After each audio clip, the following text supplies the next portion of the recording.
Peace, peace, peace. Assalamu alaikum. Atel Balafia. Ekara Kasane Kale, whatever the time of the day it is where you are. Peace, love, light, dark, and otherness. It's me, Rayukawa, also known as Lord Raskiat Almighty, here with you in the Alchemy of Temptation podcast. For this entry, we're delving deeper into the Void on Empty Avenue. As we did in the last entry, we touched on the first track. We're going to get into the second track. The wind crashing waves ashore like pennies to a bottomless well.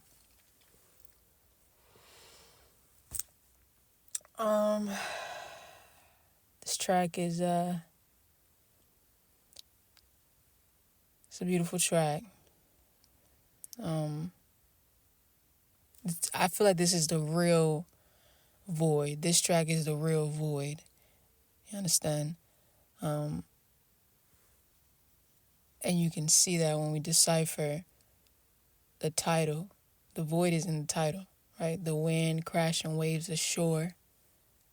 That's harsh, you know. Like pennies to a bottomless well. Pennies, you think about it, you're being broke. It's brokenness. A bottomless well is like emptiness. It's hollow, you understand? And typically when you throw in pennies into a well, you're making a wish. But in order for that wish to happen, there has to be a bottom to it. There has to be this, you see the penny thrown in, it hits the bottom. You see your penny down there in the bottom, you make a wish, whatever. A bottomless well, you don't know if that penny will ever land. You understand? It's this hollowness, this dark puddle, dark pond, dark ocean, dark depth and abyss, like primordial waters. You understand? The beginnings of the end. So it's this maybe, maybe not. You do not know, the unknown, right? This unknownness, which is the X factor to XXX. This unknownness, XXX alchemy, you understand? So it's blackness, it's mystery, this void, hopelessness, because when you're making a wish and it does hit, there's hope there, right? But if you throw that penny and it doesn't hit where it needs to, etherically, metaphysically, and physically, it's hopelessness. Like, maybe my wish will come true, maybe it won't. There's this void between what you want to manifest and what will manifest. So, thus, pennies to a bottomless well. Also, pennies are conduits, channels, right? Copper is that. And currency is that. Currencies are can be used for divination due to its two sides to it, and life has a duality to it.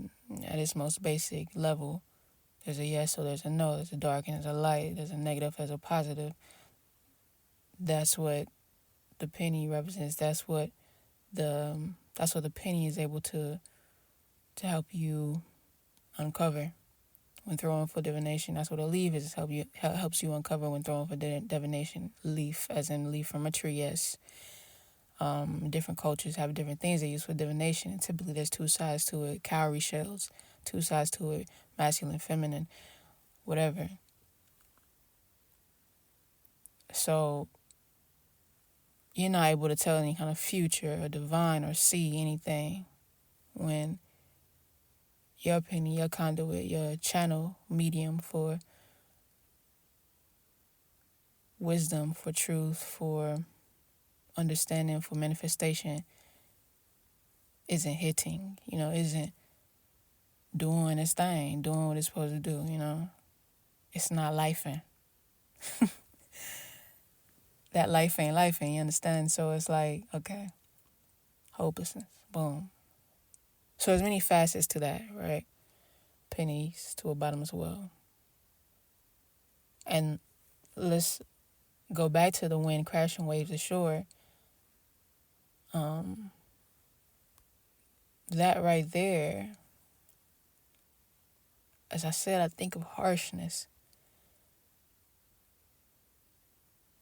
I think of energies, elements being stirred up, swelling up, and then being thrown at a mass, at the matter, which is typically, and in this title, and what I was conjuring up in imagery, you're there, the shore, you're the shore, you're the mass, the matter, you're there. In your human, in your body, whatever, in your being. So it's these winds, these waves crashing towards you, on you. So it's like a harshness, it's pain, it's hurt, it's trauma, it's yeah, that. Like pennies to a bottomless well. Put those two together, like what I just spoke, and then what I said before about like pennies to a bottomless well. Yeah, it's that. And to me, that's void. That's the true definition of void. It's like this voidedness, 100%. So for the Void on Empty Avenue, this middle track, this second track, it's 3 tracks. So this second middle track is just, it encompasses, it brings them all together from the top to the bottom. You center here in the middle with this void. You understand? And so that's basically what this track is going to touch on entirely. You understand?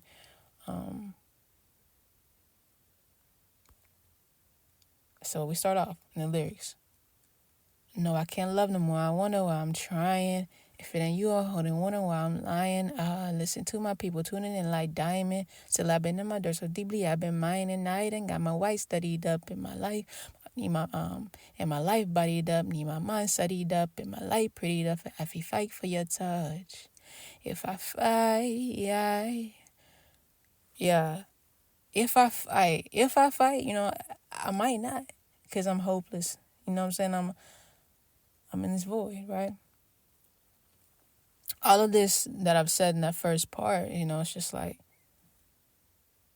yeah, I'm not here in the way that I need to. I'm not showing up. I'm not present. I'm damn near embarrassed. You know what I'm saying? This is how Lord Raskia feels too, in the Void on Empty Avenue, literally being in the Void on Empty Avenue where his trauma took place, his second awakening took place, where he, gained his powers or his ability, but it, this is supposed to be his power, like his ability, his pride, his joy, you understand? Like his, his, like, okay, I'm able to move forward in my life, I'm able to be reborn, you know what I mean? And that thing killed his best friend, killed Lady Solana Omni, killed his first love, and killed and took away his childhood, which, when you're having a second awakening or any kind of awakening, whoever you were before dies and who you are becoming is born again, takes the place of that. Therefore, in this juncture of his life that we're talking about, that childhood awakening or what have you, yeah, your childhood is going to die. That child that you were is going to die, but not to this extreme. You understand what I'm saying? This is like, yeah. So that's a void. This emptiness is taken away, I just feel Like, I'm no good. I'm scum. I'm low life. I'm unworthy. I need to rejuvenate, renew, make peace, find clarity and serenity. And in order to do that, I have to fight for it. I have to get everything right and then fight for it, bringing you back into my life, bringing myself back into my life. If I even do that. This also reminds me of Erykah Badu's 20 Feet Tall. I think that's the name of the song. She was like, basically she was saying she was down so low. She was 20 feet down pretty much. But if she understand, she felt very low. But if she understood that if she just stood up, it's understood that she just stood up. If she overstood that if she just could stand up, she'd be 20 feet tall. She ain't even down, basically. Because that's how low the hole is, that she put herself in, because it's our perspective. Like the glass half full, the glass half empty, you understand? So she just had to understand or overstand and understand inside herself that it's within her mind, it's within her perspective. If she could just stand up, she's above it all, If she could just stand up, she can get out. So, we're going to continue. Can't lie, I feel defeated, depleted. My heart been mistreated. Nothing has a meaning no more. I can see the seasons, no flow. Everybody leaving, no hope. There it is, right? But if you wait for me, I come back around just faithfully, pray for me. I let my worry run away from me, wait for me. Is it too late for me? Can you wait for me? So there's this thing, like, what I'm saying, yo, I'll come back around, though. I'm hopeless, but I know that I'll come back around. You know what I mean?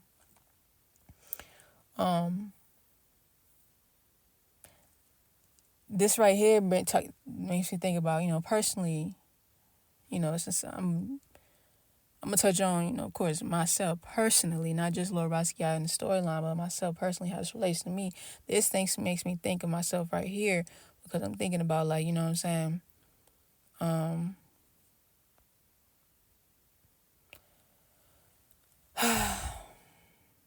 Like, the sun always comes back around, It comes down and it comes back up. If I fall down, I'm always going to get back up. I think about myself, Ra. Lord Basquiat Almighty has Ra in it, Lord Almighty. That's a high risen type of name, of being risen, of being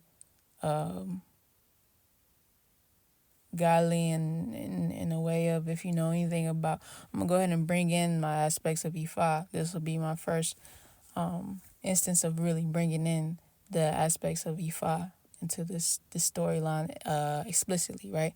So Shango, we talk about Shango, that's fire, that's fire energy, that's raw force, that's that power. So when we think, and that's kingliness, right? That's royalty. So when we think about Juba Kapisi Shango, when we think about Lord Raskia Almighty, that's all Shango energy, really. So with even myself, of course, in this likeness, I am Ra, Ra, like the sun god, Ra, and the sun god in the Egyptian or Kemetic practice is the sun, right? Shango, same. That's the sameness there. That's the alignment. That's the correlation between the two. So yes, we have that coming back around. I'm never going to be down. I'm always going to come back around. You understand? Even, of course, even when I'm down, there's an up to it, 20 feet tall again. So, I think about that. That optimism is always there for me whenever I already know, just naturally. And I mean, that's just a natural inclination for me to be optimistic and to get over things quickly, so to speak, relatively. So just faithfully pray for me, right? Let my Ori run away from me. Ori, again, we will bring in the Ifa practice or ideologies. And so Ori is the head structure, right? It's about wisdom. It's where all of your wisdom is seated, all of the knowledge of your purpose and what you've come here to do is seated. It's your higher Risha. Like it's the now this is my interpretation, of course. This is from my words and my understanding of it. And I am not a priest or a priestess or anybody of that sort, I've just been in the community and in the practice. But and I've learned what I've learned. But Ori, it's where everything's seated. The head, like Kendrick said, another reference I'm using, Kendrick Lamar. He had a song, I think it was on Untitled Unmastered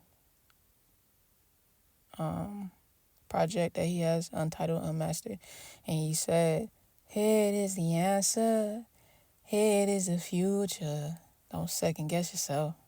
Come on, get you some wealth. Ooh! I gotta listen to that. But yeah, definitely that part. You've reached the end of this free preview for this podcast entry. In order to gain access to this entire podcast entry in its full glory, go to xxxalchemy.com/subscribe. There you'll have the option for a monthly subscription plan or annual subscription plan and become an elite alchemist through one of those two options.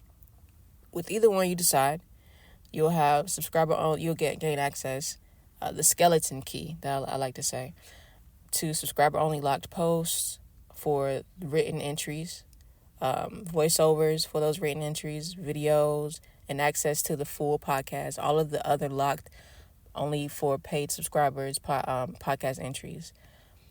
You'll also gain access, the skeleton key, to deep private discussions with other alchemists, as well as secret podcasts and a free copy of the completed TAOT, The Alchemy of Temptation book and or physical album, along with other goodies, along with other secrets. I look forward to seeing you in the land of the unknown. Until next podcast entry, peace, and you know the rest.